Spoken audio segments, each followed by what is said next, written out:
मुंबई के केजे सुमैया अस्पताल के इस आईसीयू वार्ड में ये सभी नन्हे मरीज सांस की दिक्कत के बाद भर्ती हुए हैं। ये चारों बच्चे वेंटिलेटर पर हैं। लक्षण एक जैसे, बिगड़ी हवा और बदले मौसम ने सबसे ज्यादा अस्थमा के मरीजों का हाल बिगाड़ा है। सांस की दिक्कत वाले कुल मरीजों में 20% से ज्यादा अस्थमा पेशेंट बताए जा रहे हैं। अभी का जो क्लाइमेट चेंज हुआ है, जो पॉल्यूशन है, उसकी वजह से उन बच्चों को काफ़ी ज़्यादा कंडीशन क्रिटिकल होके आ रहे हैं। वेंटिलेटर का ज़रूरत पड़ रहा है, ऑक्सीजन का ज़रूरत पड़ रहा है, कंटिन्यूस नेबुलाइजेशन देना पड़ रहा है। 7 पेशेंट हमारे वेंटी पे हैं, जिसमें से अगर 4 पेशेंट बोलूँगा तो जो अभी करंट क्लाइमेट चेंज होने की वजह से उनको इश्यू है, उसकी वजह से ये चीज़ ट्रिगर हुई। बेसिकली कोई भी ट्रिगर करता है, जैसे वायरल इन्फेक्शन भी हुआ तो जो प्री एग्जिस्टिंग लाइक अगर कोई पेशेंट अस्थमा का पेशेंट रहेगा या फिर रिकरेंट वीजिंग वाला पेशेंट रहेगा, तो उन पेशेंट को अगर ऐसा इन्फेक्शन, कोई भी वायरल इन्फेक्शन अगर ट्रिगर करता है तो वो पेशेंट काफ़ी जल्दी खराब हो जाते हैं as compare to the normal patient.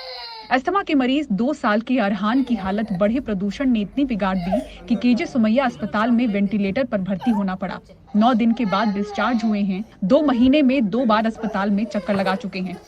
धूल की वजह से, धुआं, जो भी जैसे भी इसको जैसे लगता है, धूल वगैरह जैसे भी होता है तो ये तुरंत बीमार हो जाता है। इस बार ये कितनी बार ऐसे बीमार पड़े हैं?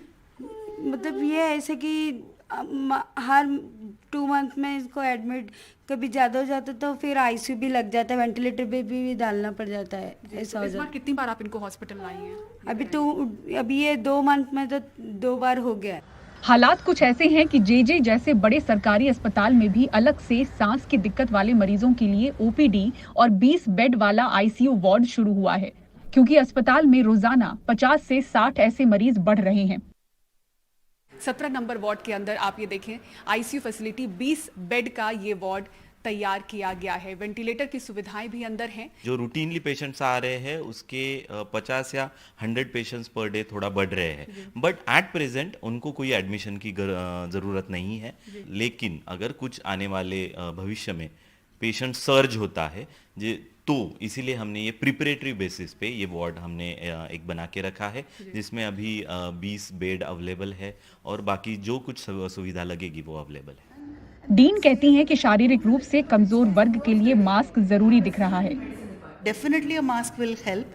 आपको N95 की ज़रूरत नहीं है। N95 आपको वायरस से बचाता है, तो आप रेगुलर मास्क भी पहनेंगे तो ये जो पार्टिकल्स है वो आसानी से फिल्टर हो जाएंगे और आपकी तकलीफ डेफिनेटली थोड़ी कम हो जाएगी। बुधवार को बूंदाबांदी के बाद AQI लेवल में थोड़ी गिरावट तो आई, पर मध्यम श्रेणी में हवा का स्तर बना हुआ है। ऐसे में महाराष्ट्र के मुख्यमंत्री एकनाथ शिंदे ने प्रदूषण पर समीक्षा बैठक की अध्यक्षता की और अधिकारियों को कहा कि बढ़ते प्रदूषण को कम करने के लिए युद्ध स्तर पर काम करें। इससे पहले प्रदूषण रहित दिवाली के लिए मुख्यमंत्री और उप मुख्यमंत्री ने संकल्प अभियान की भी कुछ इस तरह से शुरुआत की। फटाके न वाजवता, याकरता फटाके न वाजवता प्रदूषण मुक्त दीपावली साजरी करण्याचा आम्ही संकल्प करीत आहोत। मुंबई से कैमरामैन राजेंद्र दयालकर के साथ पूजा भारद्वाज, NDTV इंडिया।